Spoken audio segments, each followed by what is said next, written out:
Mateo 5:7.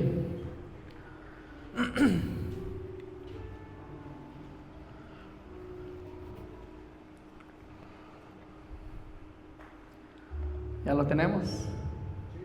Y lo vamos a leer todos juntos. ¿Qué nos dice a la de tres? 1, 2, 3.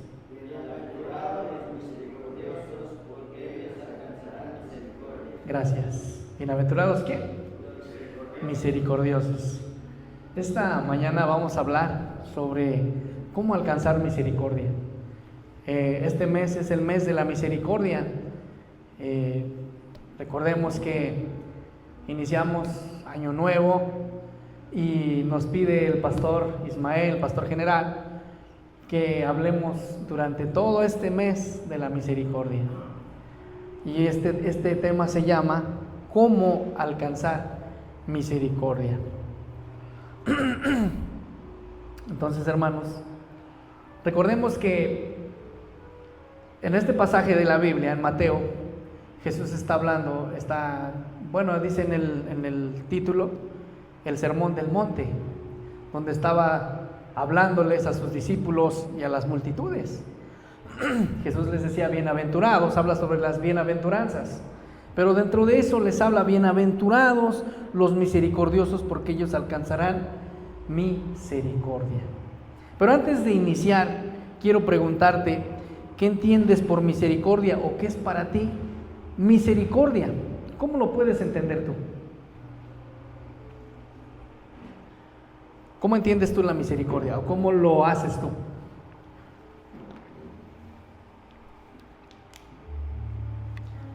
Participen. ¿Qué entendemos por misericordia? ¿Un regalo? ¿Un regalo inmerecido? ¿Qué más? Compartir. ¿Qué más? ¿Mande? Perdón. ¿Qué más? Hay muchas cosas que podemos explicar con misericordia. Por ejemplo, cuando están golpeando a una persona que dice, ten misericordia. Vamos a ver qué es la misericordia. La misericordia es lo que expresamos cuando somos dirigidos por Dios para ser compasivos en nuestras actitudes, palabras y acciones. Es más que sentir compasión hacia alguien, es el amor de Dios reflejado en todos y cada uno de nosotros. La misericordia desea responder a las necesidades inmediatas de los demás y aliviar el sufrimiento de cualquier persona, la soledad y la tristeza. También la misericordia trata crisis físicas, emocionales, financieras o espirituales, por medio de un servicio generoso y abnegado. La misericordia es la defensora de los humildes, pobres, explotados y olvidados, y a menudo actúa a favor de ellos. Jesús tuvo misericordia de nosotros, y es por eso que murió en la cruz del Calvario. Ahora, la palabra misericordia se traduce del término hebreo chesed, que describe el amor leal, fiel y de pacto. Es lo que hizo Jesús en la cruz del Calvario. La palabra verdad, emet, en hebreo, se traduce mejor como fidelidad. La Nueva Versión Internacional traduce el pasaje así, en Proverbios 3:3, que nunca te abandone el amor y la verdad. Llévalos siempre alrededor de tu cuello y escríbelos en la tabla de tu corazón. La palabra fidelidad se refiere a la fiabilidad. Una persona fiel es digna o merecedora de plena confianza. ¿Sí estamos entendiendo? Las virtudes de la misericordia y la verdad, o el amor y a la fidelidad, suelen ir juntas. El amor y la fidelidad van juntos. En el Antiguo Testamento, para indicar la realización y cumplimiento de los compromisos, Dice el salmista David en Salmos 85:10. Vamos a ver qué dice Salmos 85:10.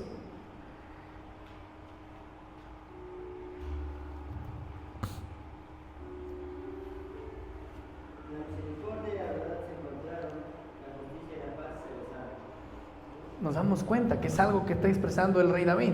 La misericordia y la verdad se encontraron.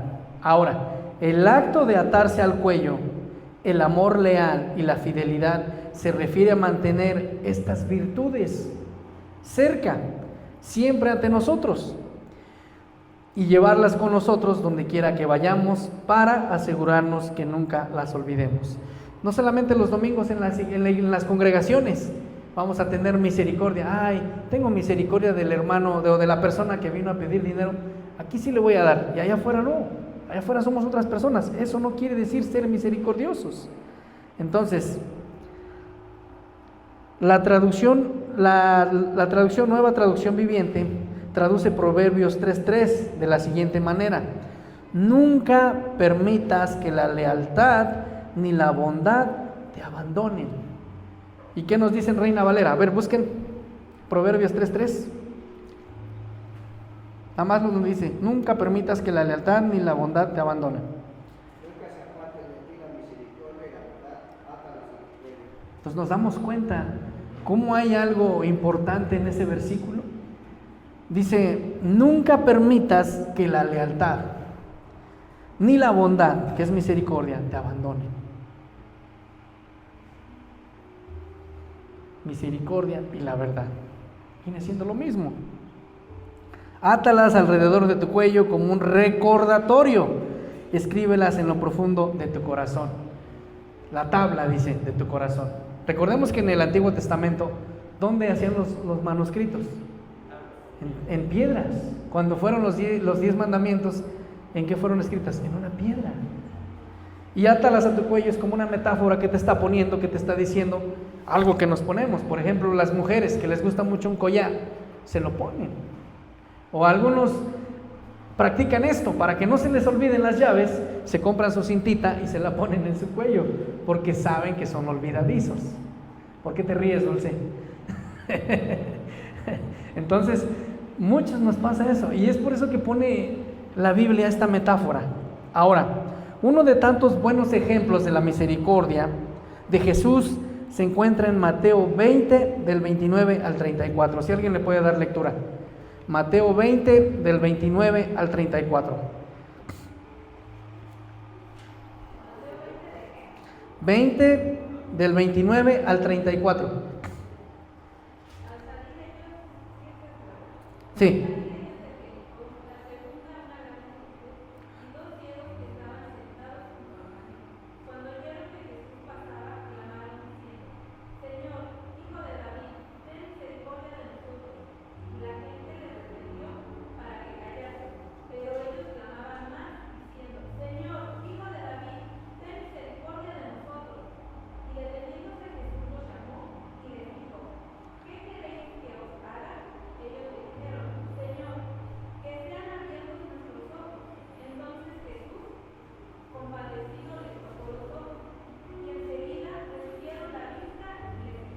Gracias.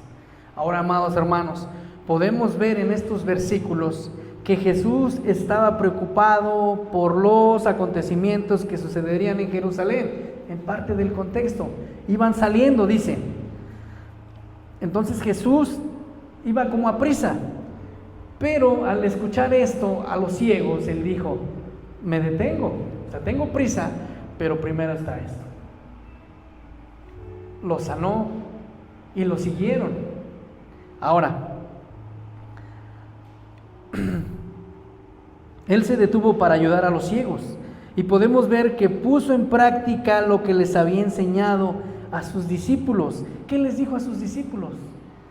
Bienaventurados los misericordiosos, porque ellos ¿qué? Alcanzarán misericordia.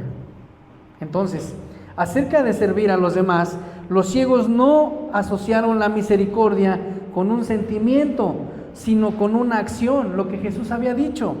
Su problema físico era que no podían ver, así que para ellos el acto de la misericordia fue la intervención de Cristo para restaurar su vista. La misericordia es más que un sentimiento, siempre va guiada por una acción. No podemos decir, yo tengo misericordia, ay, quisiera darle de comer a los huérfanos, pero si no va acompañado de una acción, entonces no es misericordia. Otro punto muy importante, muchas veces oramos y le decimos a Dios, Dios bendice a la viuda, al huérfano y al necesitado. Es una mala oración que hacemos. ¿Por qué no dices, Señor, ayúdame a mí para poder ayudar a la viuda, al huérfano, al necesitado? Pero acompañado de una acción. Si hay una hermana viuda, por ejemplo la hermana Carmen, la de la silla de ruedas, ella es viuda. Tiene a su hijo trabajando. Ella vive sola con su niña de 13 años y necesita, porque ¿quién la mantiene ella más que su hijo? ¿Quién lleva toda la carga de su hijo? La hermana dice, pues, mi deseo es caminar, mi deseo es hacer. Pero si nosotros decimos, ay sí hermana, la vamos a ir a bendecir, pero nunca vamos, entonces ¿dónde está ese acto de misericordia? Entonces, todo lo que nosotros digamos tiene que ir acompañado de una acción, que es la misericordia. Entonces, hermanos, podemos ver que este don tiene una aplicación práctica de servicio activo en todos los hijos de Dios, en el don de misericordia, así como la responsabilidad de hacerlo con alegría. ¿Por qué? Vamos a Romanos 12:8. Tiene que ir acompañado ¿de qué? De una acción y de alegría. ¿Qué nos dice Romanos 12:8? Nos está hablando de los dones. El que exhorta en la exhortación, el que reparte con liberalidad, el que preside con solicitud, el que hace misericordia con alegría. Gracias. El que hace misericordia con alegría. O sea que si vamos a dar algo, no lo des con lástima. No lo des con tristeza, lo tienes que dar con alegría. Pero, hermanos, quiero que entendamos esto. ¿A qué se refiere Pablo entonces con esto? Misericordia con alegría. Antes quiero que leamos desde Romanos 12:6. Porque nos habla de los dones espirituales. ¿Qué nos dice de Romanos 12:6 al 8?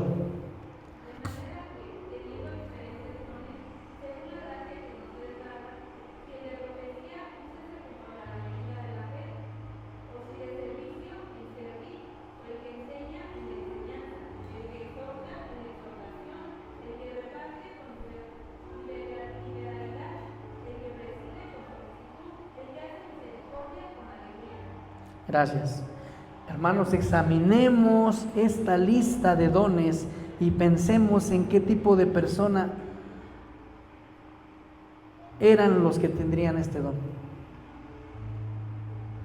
Punto número 1. Con frecuencia podemos ver en la palabra de Dios que los verdaderos profetas son audaces y se expresaban bien de algún juicio o alguna ordenanza de parte de Dios. No titubeaban. No dudaban en lo que Dios les mandaba decir. O sea, ellos decían, el Señor dice esto, traerá juicio sobre esto y esto y esto. Punto número 2, los que tienen el don de servir en el ministerio son fieles y leales. No al pastor, sino a Dios. Punto número 3, los que son maestros piensan con claridad. No creo que un maestro se pare sin prepararse. El hermano Luis no creo que se pare enfrente, o mi hermano Andrés, o mi hermana Paulina, o mi esposa, que son maestros, que se paren al frente y nada más estar echando chistes o cosas así. No, o a lo mejor entra un chascarrillo dentro de esa hermana. A lo mejor entra un chascarrillo dentro de, ¿sí me entienden? Pero por ejemplo, puedes imaginarte algún hermano que tiene el don, ir a hablarle a una hermana y hablarle con puros chistes. ¿Tú crees que va a entender el evangelio? Pues no. ¿Tú crees que lo van a tomar en serio? yo te corro de mi casa, ¿no? ¿Sabes qué vienes? Mejor vete, porque así no. No. Punto número 4, los que animan saben motivar a otros, el don de animar. Nos dice la Biblia. El que anima, anime. Hay hermanos en la congregación que vienen agüitados, y llega el hermano prendido. Hermano, ¿cómo estás? Quieras o no, te contagian de eso. Vienes triste y el hermano te saluda, con un abrazo puede cambiar todo. Punto número 5, los que dan son generosos y de confianza. Hay que dar. Los que saben liderar son buenos organizadores y administradores. Un buen líder te va a organizar, no un líder te va a mandar o te va a decir, tú hermano Andrés, tú Juanpi, pónganse a hacer eso y yo me espero aquí en la silla. No, el líder siempre va al frente. Vamos a hacer esto y yo empiezo a hacerlo. Y eso aplica no nada más en la congregación, aplica en el trabajo también. Aplica donde quiera que estemos. Punto número 6, eso sí lo dije ya. Punto número 7, los que muestran bondad son compasivos, con gusto dedican tiempo para otros. Hay hermanos que dedican tiempo para otros hermanos. Ahora, que una persona tenga todos estos dones es muy difícil. No hay. Puede haber uno que otro, pero no los hay. Por ejemplo, alguien con la capacidad para profetizar, debido a su carácter directo, probablemente no sería un buen consejero. Si un hermano es de carácter fuerte, no lo podemos poner de consejero. ¿Te imaginas una persona de carácter fuerte? Oye hermano, ya compórtate. ¿Cómo le va a decir? ¿Te imaginas a Jonás, a los profetas del Antiguo Testamento diciéndole a los hermanos? O sea, ellos te decían si te das cuenta, esas personas son directas. No se andan, ¿a poco no llegaba? Híjole, Nínive creo que dice Dios. No, él no llegaba así. Él no llegaba así. O sea, son personas directas. Entonces esas personas no las podemos poner a dar consejería. En lugar de animar, pues van a tronar a los hermanos. Otro ejemplo, alguien que da con generosidad podría ser débil como líder, porque su corazón le gana. Alguien que da con generosidad. Hay personas que son muy nobles y por todo el mundo tienen sentimiento. Por todo el mundo. Hay personas que hasta se ponen a llorar porque ven un perro en la calle atropellado. O niños. Entonces, esas personas no las podemos poner como líder porque nos las van a bailar. Ahora, hermano, ¿puedes identificar tu don? Porque todos tenemos el don de misericordia. Algunos lo tienen por los animales y no por las personas, y eso está mal. Si ya lo identificaste, puedes echarlo a andar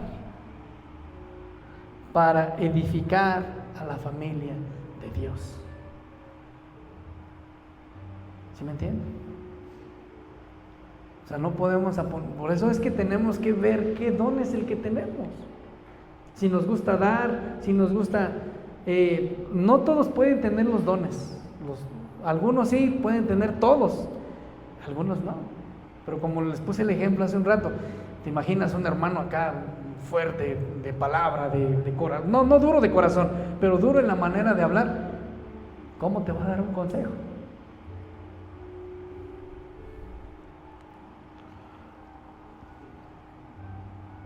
Ahora, como te dije, si ya identificaste tu don que tienes,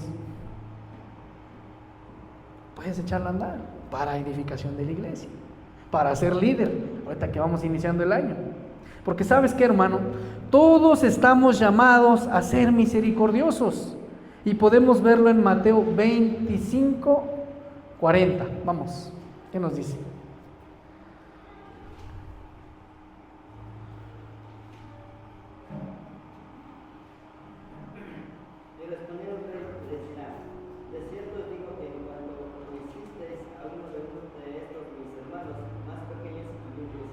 Gracias. Muchos hemos escuchado la parábola del buen samaritano. ¿Sí la hemos escuchado? Recordemos que los samaritanos no se llevaban con los judíos. Y podemos escuchar el relato. Dice, entonces podemos ver que los samaritanos no se llevaban con los judíos y había un profundo odio entre ellos. El problema era que los judíos se veían como descendientes puros de Abraham, mientras que los samaritanos eran una raza mezclada entre judíos del norte con gente de otros pueblos. ¿Cuántas veces he escuchado eso? Hasta en los apellidos.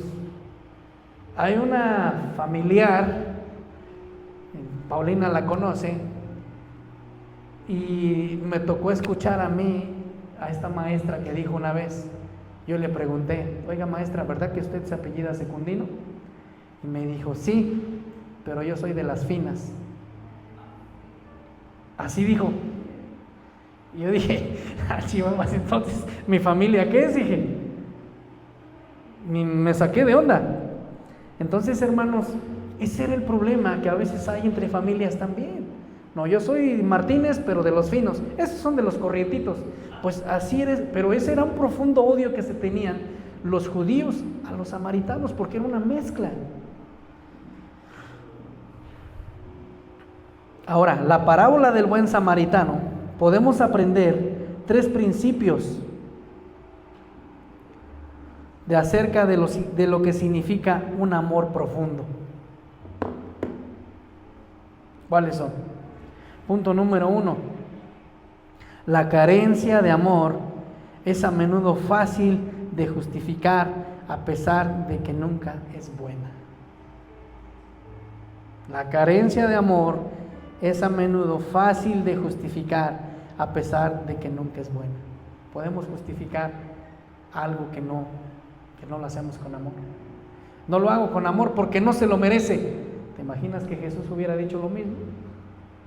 Es que le falló a mi prima y ya nosotros nos metemos en esa bronca. Ya no le hablo porque le falló a mi prima. Pero tú no sabes el contexto de la otra parte. Y así somos. Ah, no, le haces a uno, le haces a todos de la familia y por eso ya no te hablamos. Así lo hacen. Punto número 2. Nuestro prójimo es cualquiera que esté en necesidad, no importando si es cristiano o no cristiano. Ay, no.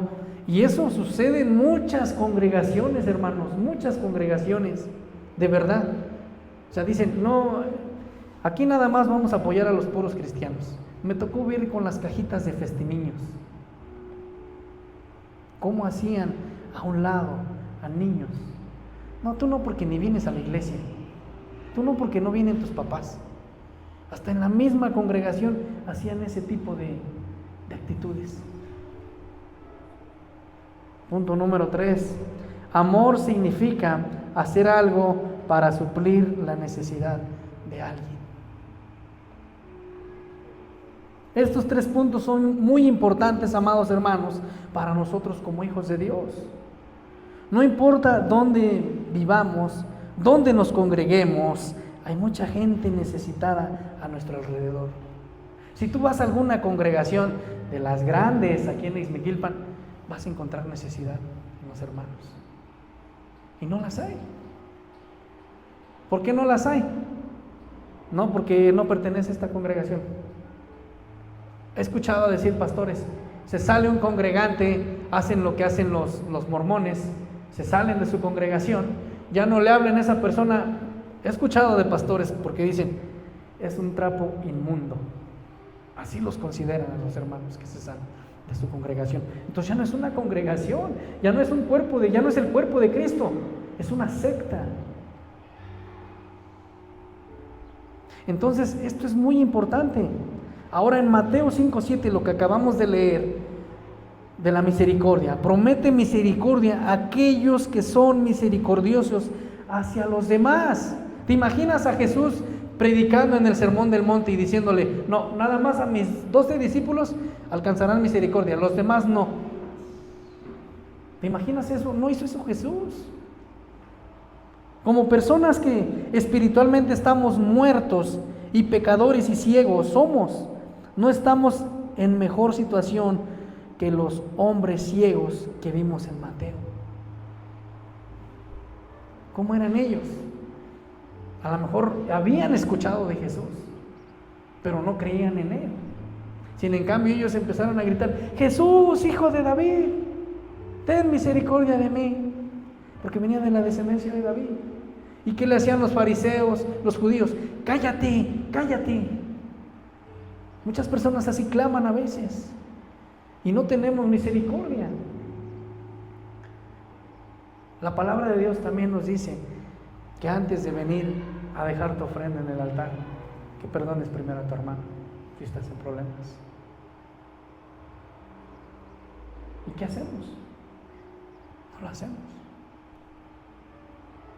Entonces, así como ellos estaban completamente dependientes de la compasión de Jesucristo para restaurar su vista, igualmente nosotros dependemos de Él.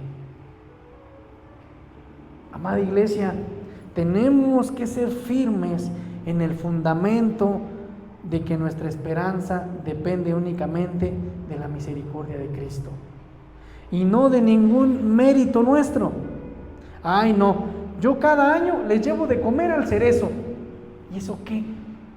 Ah, no, es que yo tengo misericordia de ellos, pero no tengo misericordia con mis hermanos, no tengo misericordia con mis vecinos, no tengo misericordia con mi familia. Debe inspirarnos a seguir el ejemplo de Cristo, de un servidor compasivo, mostrar misericordia a los demás, así como nosotros la hemos recibido de parte de Dios. La palabra de Dios nos dice que sus misericordias son nuevas, ¿qué? Cada mañana. Dios no te está recuerde y recuerde: ah, ¿te acuerdas cuando te salvé? ¿Te acuerdas cuando te hice esto? ¿Te acuerdas cuando tenías una necesidad? Y acuérdate, no te está diciendo eso Dios. Como los niños cuando se pelean entre hermanos, ustedes me van a comprender. Ah, ¿te acuerdas que la vez pasada te di pizza y ahora no me quieres dar? Sí, porque así son. Pero Dios no es así. Dios tiene misericordia. No es de que a Dios se le olvide, pero Él no te está recordando.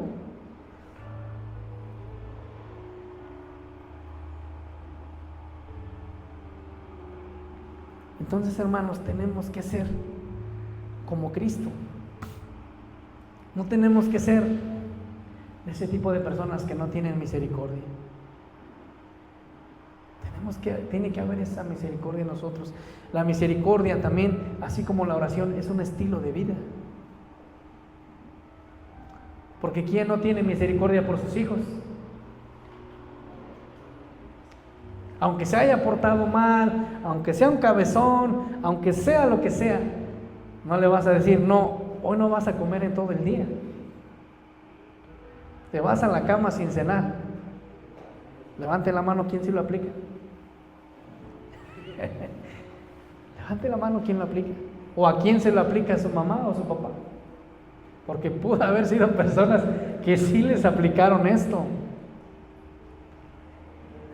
¿Sí estamos entendiendo?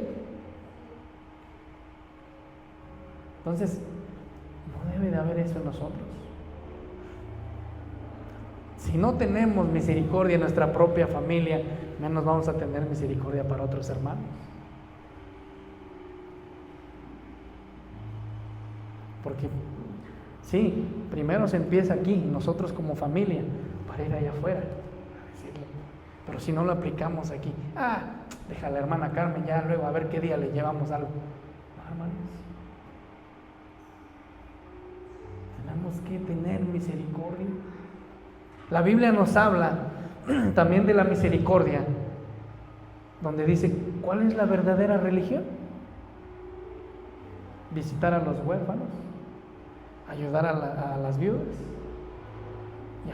Bueno, es parte, lo dice en la palabra de Dios, que esa es la verdadera religión, sin mancha.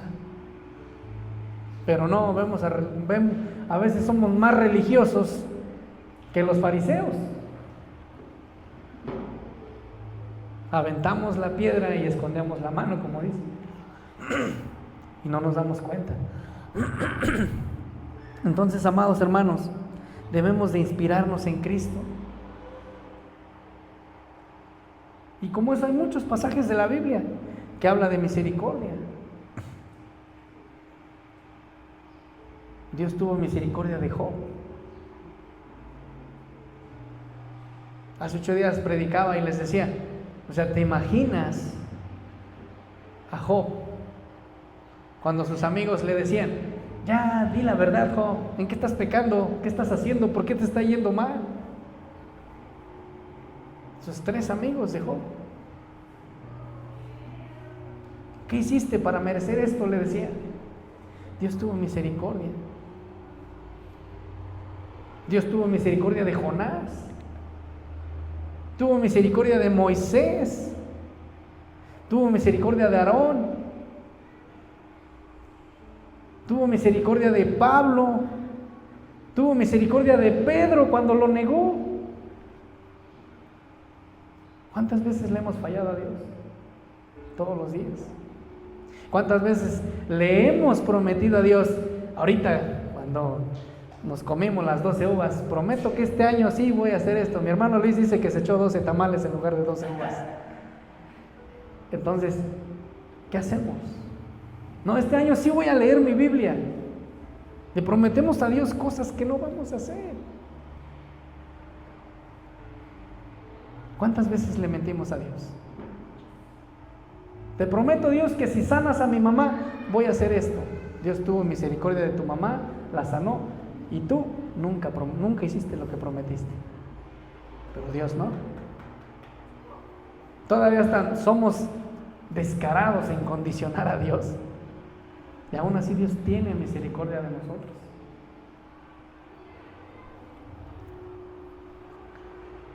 Por último vamos a Salmos 85:7. Y voy a invitarte a que te pongas de pie.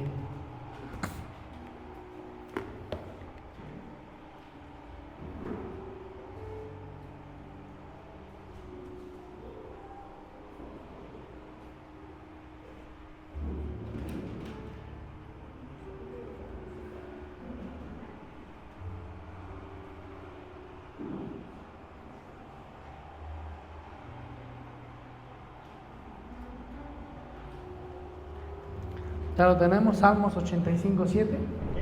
Lo vamos a leer todos juntos. A la de 3. 1, 2, 3.